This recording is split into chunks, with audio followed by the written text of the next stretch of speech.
In other news, the St. Lucia government announced on Tuesday that its geothermal resource development project has received $2.8 million in grants from the World Bank and the New Zealand government.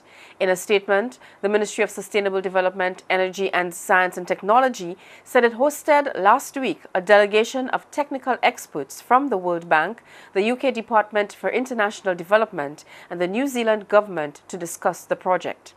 Besides funding, the delegation also discussed land issues and the development of a public engagement strategy with the people of Soufrière, located in the island's southwest, as well as employment and technical training opportunities, removal of vegetation, the use of water, management of discharges, and respect for indigenous cultural icons and practices.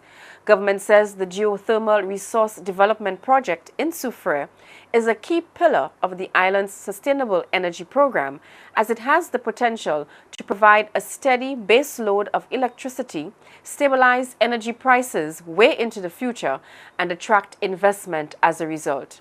According to a 2008 study by the Trinidad branch of the University of the West Indies, St. Lucia's estimated geothermal potential is 680 megawatts. An earlier attempt to tap that potential stalled in the 1980s due to technical problems.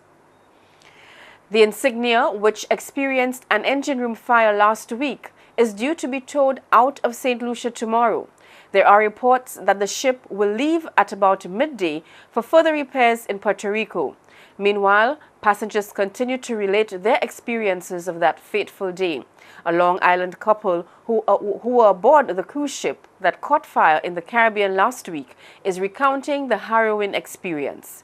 The fire began Thursday in the engine room of the Oceana's Insignia, which was docked in St. Lucia during a 10-day cruise through the Caribbean that had been scheduled to end in Miami on December 17th.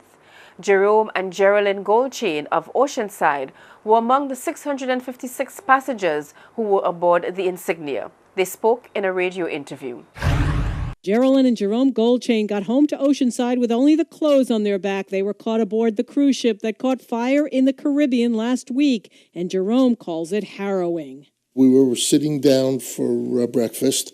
All of a sudden the lights went out, and then all the chefs came running out of the kitchen and ran off the ship. The crew left the ship before the passengers. The fire aboard the Oceana Insignia killed 3 people. I'm happy I'm alive and I'm here. The Goldchains say they feel lucky that the ship was in port in St. Lucia and not at sea when the fire broke out. Mona Rivera, 1010 Winds in Oceanside. Oceana Cruises have offered passengers full refunds and 50% off their next cruise. A technical team is investigating to determine what went wrong in the engine room. The Insignia has 400 crew members and its officers and staff are European. 1 crew member and 2 contractors were killed in the fire.